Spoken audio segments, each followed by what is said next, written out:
میرے بھائیو، اللہ تبارک و تعالیٰ نے یہ روزہ کر ہم پر بہت بڑا انعام کیا ہے۔ حضرت علی رضی اللہ تعالیٰ عنہ فرمایا کرتے ہیں، اللہ تبارک و تعالیٰ کو اس امت سے بڑی محبت ہے۔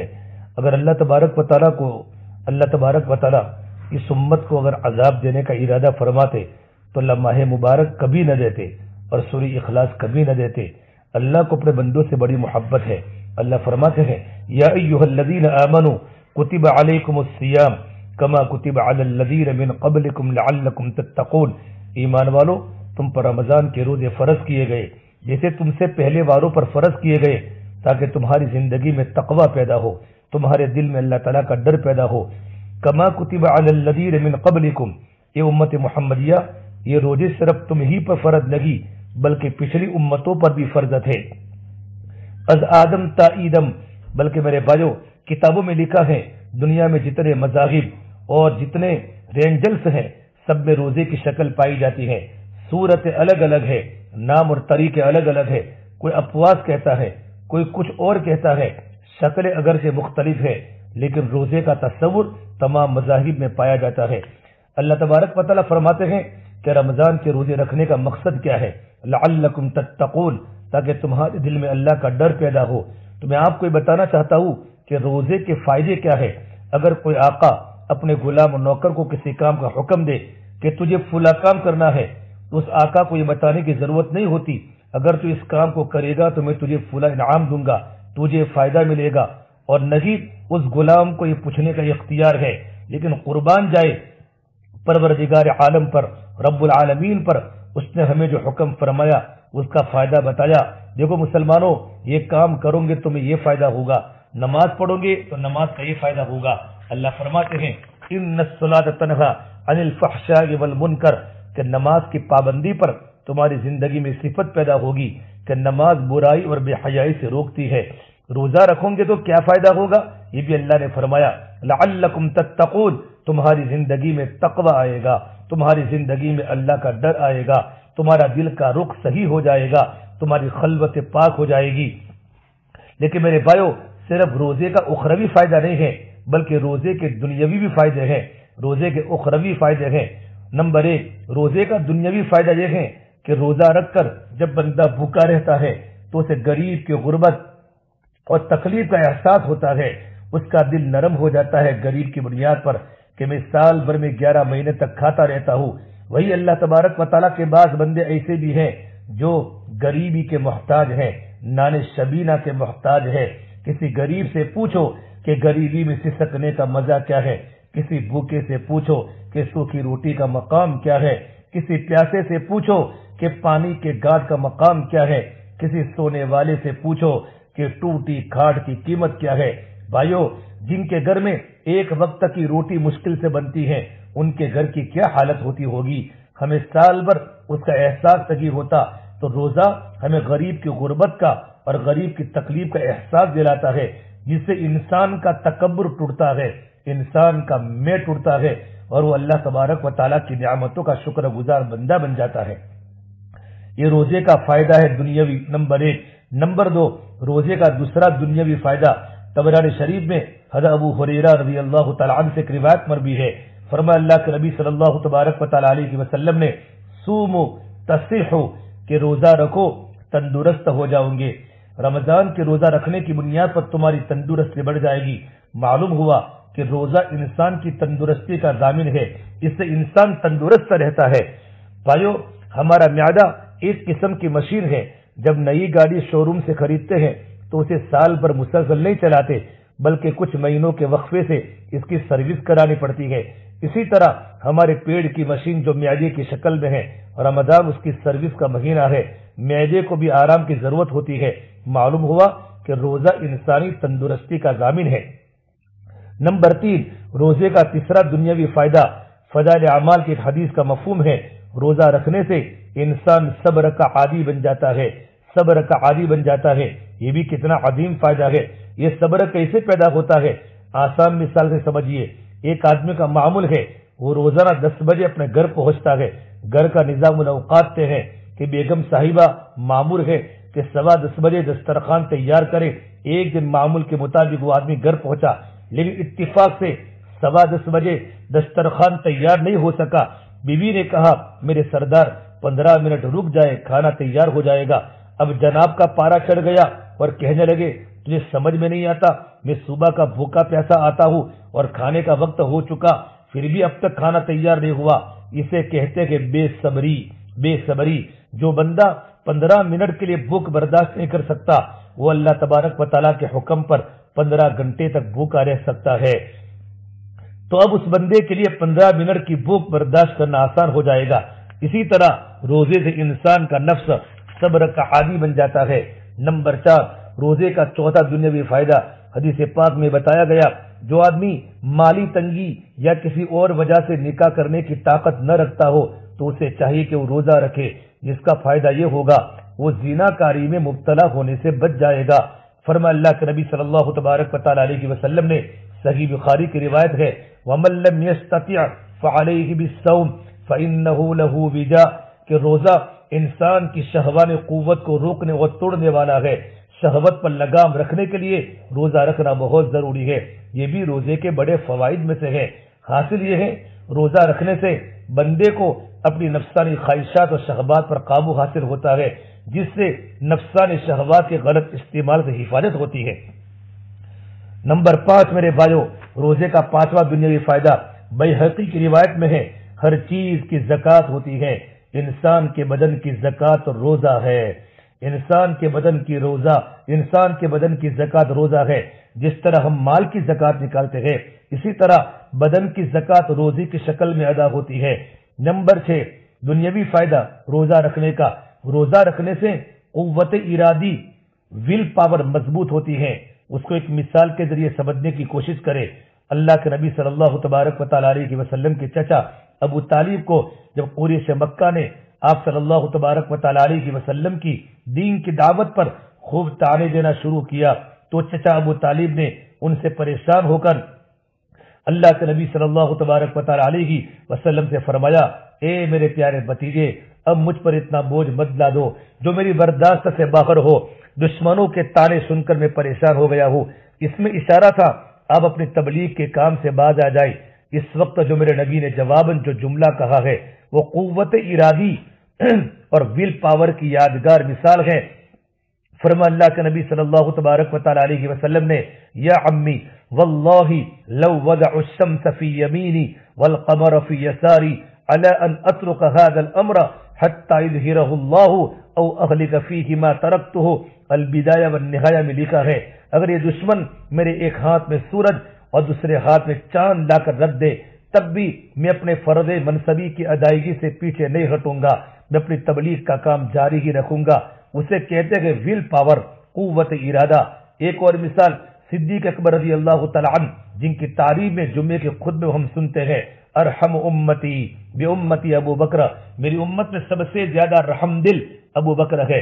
زبان رسالت سے صدیق اکبر رضی اللہ عنہ کو سب سے زیادہ رحم دل ہونے کا خطاب ملا، لیکن آپ کا ول پاور اور آپ کی قوت ارادی اس قدر مضبوط تھی جب آپ صلی اللہ تبارک و تعالی علیہ وسلم پردہ فرما گئے اور ایک قبیلے کے لوگوں نے زکوٰۃ کی ادائیگی سے انکار کیا تو صدیق اکبر رضی اللہ عنہ نے تلوار نکالی اور فرمایا، جو آدمی آپ صلی اللہ تبارک و تعالی علیہ وسلم کی حیات طیبہ میں اونٹ کی رسی بھی دیتا تھا تو اسے بھی میں آج تلوار کے زور پر وصول کر کے رہوں گا۔ یہ صحیح بخاری کی روایت ہے۔ اس کا نام قوت ارادی، اور ایسی مضبوط قوت ارادی کا حصول میں روزہ بڑا مددگار ہے، بے حد معاون ہے۔ اور دنیاوی فائدہ 7ویں نمبر پر، اسی طرح روزے کا دنیاوی آخری فائدہ یہ ہے، جسم انسانی میں بیماریوں سے لڑنے کے لیے اللہ تبارک و تعالیٰ نے جو قوت دفاع امیونٹی رکھی ہے اسے تقویت ملتی ہے۔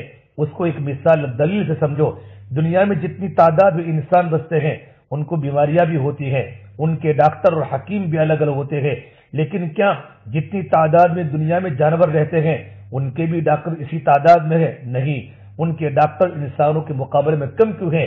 وہ اس لیے کہ اکثر جانور اپنی بیماری کا ایک گھریلو علاج یہ جانتے ہیں، جو بیمار ہو جاتے ہیں تو کھانا چھوڑ دیتے ہیں، یہ کھانا چھوڑ دینا ان کی شفا یابی کا سبب بن جاتا ہے۔ جسم میں بیماری سے لڑنے کے لیے جو قوت دفاع امیونٹی اللہ تبارک و تعالیٰ کی طرف سے ودیت کی گئی ہے،